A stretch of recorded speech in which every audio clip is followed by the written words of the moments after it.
नमस्कार, स्टेट उत्तराखंड देख रहे हैं आप। मैं हूं आपके साथ विपुल पांडे। उत्तरकाशी जनपद की बेटियां पर्वतारोहण के क्षेत्र में लगातार नया कीर्तिमान हासिल कर रही हैं। हाल ही में दो देशों की पर्वत श्रृंखला पर चढ़ाई किया। उत्तरकाशी की सविता कंसवाल ने इस प्रक्रिया को जारी रखा। दूसरी उत्तरकाशी की बेटी जो बरसाली गांव की 22 वर्षीय अनामिका बिष्ट ने यूरोप महाद्वीप की सबसे बड़ी चोटी एल्ब्रुस जो कि 5,642 मीटर है, उसे मंगलवार को सफल आरोहण किया। अनामिका बिष्ट माउंट एल्ब्रुस का आरोहण करने वाली टीम की लीडर थी। आपको बताते चले कि अनामिका के साथ दो अन्य लोगों ने भी यूरोप की सबसे ऊंची चोटी का आरोहण किया। वहीं अनामिका बिष्ट माउंट एल्ब्रुस का सफल आरोहण करने वाली उत्तरकाशी की पहली महिला पर्वतारोही हैं।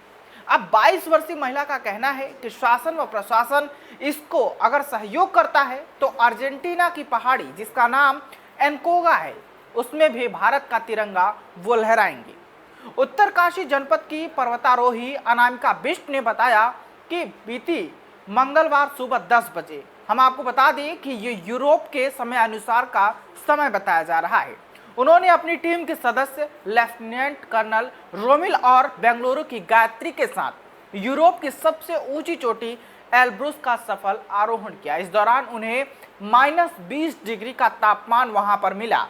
बिष्ट ने बताया कि 15 अगस्त को स्वतंत्रता दिवस पर उत्तरकाशी से यमुनोत्री विधायक केदार सिंह रावत और जिला प्रशासन सहित नेहरू पर्वतारोहण संस्थान के अधिकारियों में उन्हें इस अभियान के लिए फ्लैग ऑफ किया था।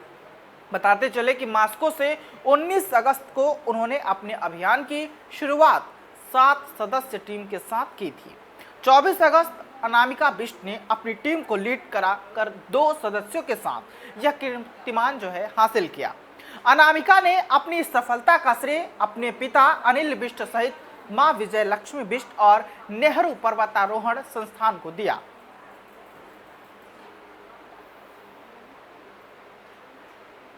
इसमें टाइम 3 से 4 दिन, मैक्सिमम 3 से 4 दिन हम लोगों को समिट तक पहुंचने में लगा। और जो लास्ट डे होता है समिट नाइट जो हम लोगों की होती है, उसमें लगभग 8 से 9 घंटे हम लोगों को टॉप में पहुंचने में लगा। आने वाले समय में मैं माउंट एकोंगा जो अर्जेंटीना का सबसे बड़ा पहाड़ है वो फतह करना चाहती हूँ। आशा करती हूँ कि सरकार का मुझे इसमें सपोर्ट और सहायता मिलेगी और मेरे जैसे ही कई लड़कियां आगे इस फील्ड में बढ़े। मैं आशा करती हूँ कि सबको सहयोग और सबको सपोर्ट मिले। उत्तराखंड राज्य गठन के करीब 21 साल पूरे हो चुके हैं। इन 21 सालों में प्रदेश की उपलब्धियों में कुछ हुआ या ना हुआ हो, मगर मुख्यमंत्रियों की लंबी फहरिस्त जरूर बनी और उत्तरांचल से उत्तराखंड राज्य का नाम जरूर बदला है। अब तक यहाँ 11 मुख्यमंत्री बन चुके हैं और प्रदेश की सत्ता बस 2 ही राष्ट्रीय पार्टियों के इर्द गिर्द ही घूमती रही। क्षेत्रीय दलों को कभी प्रदेश की जनता ने उठने ही नहीं दिया, लेकिन जो भी सत्ता में आया उन्होंने किसी भी मुख्यमंत्री का कार्यकाल पूरा नहीं होने दिया और लगातार ही मुख्यमंत्रियों के चेहरे बदल बदल कर जनता को पूरी तरह से भ्रमित करते देखा गया। लेकिन एक मिथक के अनुसार उत्तराखंड की सत्ता में मुख्यमंत्रियों के चेहरे बदलने वाली पार्टी ने रिपीट नहीं किया।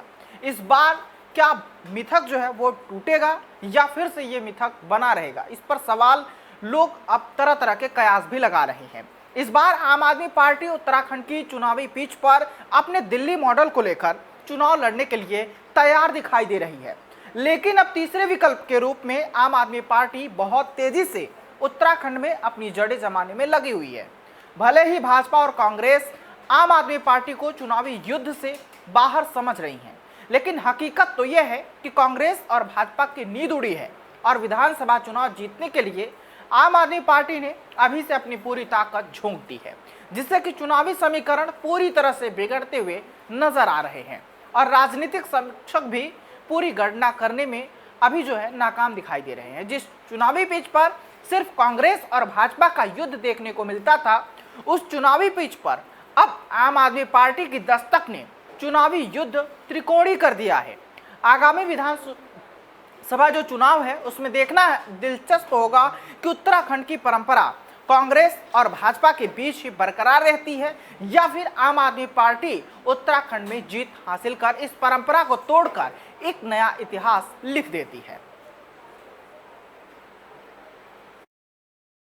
और आप देख रहे हो कि पिछले 5 सालों में बीजेपी ने कोई काम नहीं करा है, सिर्फ मुख्यमंत्री बदलने के अलावा।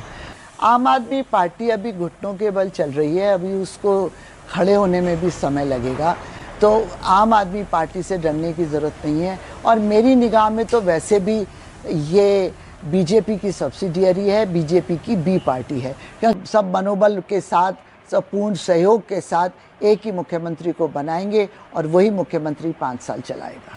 तो मैं मानता हूं कि अब ये परंपरा खत्म हो चुकी है। जैसा हम लोग केंद्र में भी दोबारा सत्ता में आए, यहाँ पे भी उत्तराखंड में हम लोग ऐसी प्रचंड बहुमत से अब की बार 60 के पार इस नारे के साथ हम लोग प्रदेश में आने वाले हैं।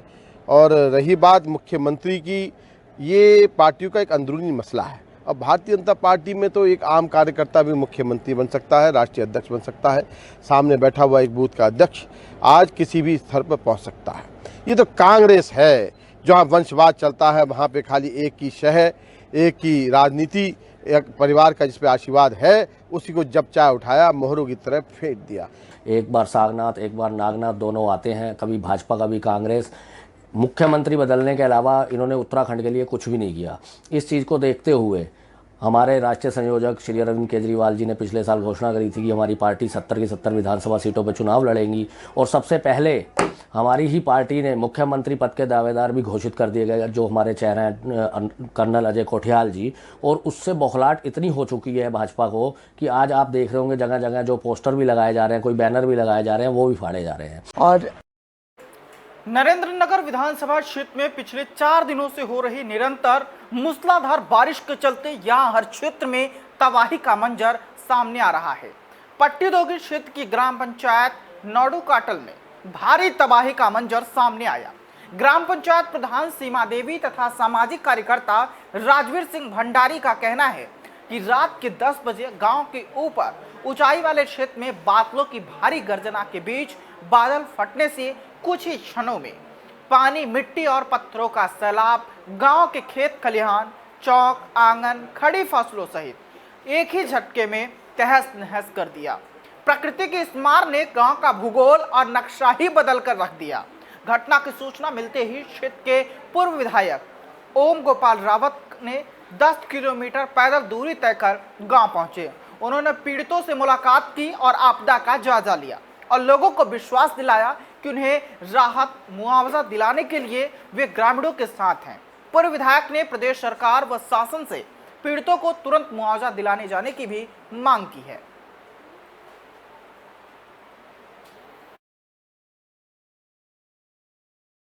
प्रयागराज से गंगा सागर और उसके बाद गंगा किनारे होते हुए गौमुख के लिए गंगा की स्वच्छता के लिए जागरूकता का संदेश लेकर गंगा परिक्रमा के तहत 4250 किलोमीटर की पदयात्रा पूरी कर दिल्ली निवासी 50 वर्षीय इंदु उत्तरकाशी पहुंची।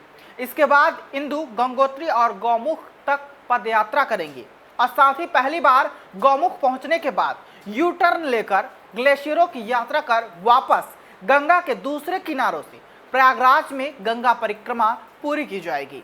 प्रयागराज से गंगा को स्वच्छता का संदेश लेकर पदयात्रा कर रही इंदु कुमारी शनिवार को बता दे कि उत्तरकाशी पहुंची। इंदु ने बताया कि बीते वर्ष 16 दिसंबर 2020 को प्रयागराज गंगा तट से गंगा स्वच्छता के संदेश को लेकर पदयात्रा शुरू की। इसके बाद गंगा सागर, बंगाल, बिहार, उत्तर प्रदेश से हरिद्वार होते हुए 4250 किलोमीटर की पदयात्रा पूरी कर उत्तरकाशी पहुंची। गंगा परिक्रमा और अब तक 4250 किलोमीटर के आसपास चल चुकी हूँ। इसमें बंगाल, बिहार, झारखंड, यूपी का ये पोर्शन, और अब हम गंगोत्री और गोमुख और ग्लेशियर से पूरा यू टर्न लेंगे वहाँ से। और उद्देश्य यही है कि एक तो गंगा हमारी सबसे पवित्र नदी है, हम उसकी पूजा करते हैं। और तभी देखते हैं, अब उत्तराखंड की मैं नहीं बात कर रही, उत्तराखंड में तो गंगा अभी भी भवनीय है। जैसे हम छवि रखते हैं पूरी ऐसी हैं। पैदल चलते हैं तो गंगा के साथ साथ एक स्पिरिचुअल भावना तो है ही, धारणा, लेकिन साथ में पूरा अब मैंने जैसे कंट्री घूम लिया है। गंगा सबसे हमारे ऑलमोस्ट सारे कंट्री को छूती है, सबसे बड़ी नदी है, पूरे देश में फैली हुई है। तो ऑलमोस्ट सारा कंट्री मैं घूम चुकी हूँ। मेरे को जगह जगह मैं कल्चर देख रही हूँ, कैसे लोग हैं, स्ट्रेंजर से बात करती हूँ। तो गंगा के साथ साथ इट्स लाइक कि अपना कंट्री को एक्सप्लोर करो आप, कुछ कुछ थोड़ा थोड़ा चल के, पैदल चल के। मैं तो बहुत लंबा चल रही हूँ, मेरी तो ये 8 महीने की यात्रा है। 6 महीने इसमें ख़त्म हो गए हैं, 2 महीने और हैं अभी बाकी, लेकिन इतना नहीं, लेकिन कुछ कुछ आप हमेशा ही पैदल चल के एक्सप्लोर करो। आजादी के नायकों के त्याग, बलिदान और राष्ट्र प्रेम को कांग्रेस सेवा दल द्वारा माह के अंतिम रविवार को ध्वज वंदन कार्यक्रम किया जाता है, जिसमें कांग्रेस सेवा दल कार्यकर्ताओं ने पूर्व राज्य मंत्री जसवीर राणा के नेतृत्व में कांग्रेस सेवा दल जिलाध्यक्ष देवेंद्र भट्ट के आवास पर पहुंचकर ध्वज वंदन कार्यक्रम किया। इस दौरान पूर्व राज्य मंत्री जसवीर राणा ने कहा कि आने वाले विधानसभा चुनाव को देखते हुए कांग्रेस सेवा दल की जिम्मेदारियां बढ़ चुकी हैं, जिसको देखते हुए कांग्रेस सेवा दल घर घर जाकर कांग्रेस की उपलब्धियों को पहुंचाने का काम कर रही है। अब आगामी चुनाव को देखते हुए सेवा दल का और भी महत्वपूर्ण जो जिम्मेदारियां हैं बढ़ चुकी है। सेवा दल घर घर जाकर लोगों को जागृत करेगा और एक तिरंगा यात्रा भी निकालेगा, जिसमें सभी पदाधिकारियों के निवास पर तिरंगा लहराया जाएगा। इस वक्त की खबरों में फिलहाल इतना ही। दीजिए इजाजत, नमस्कार।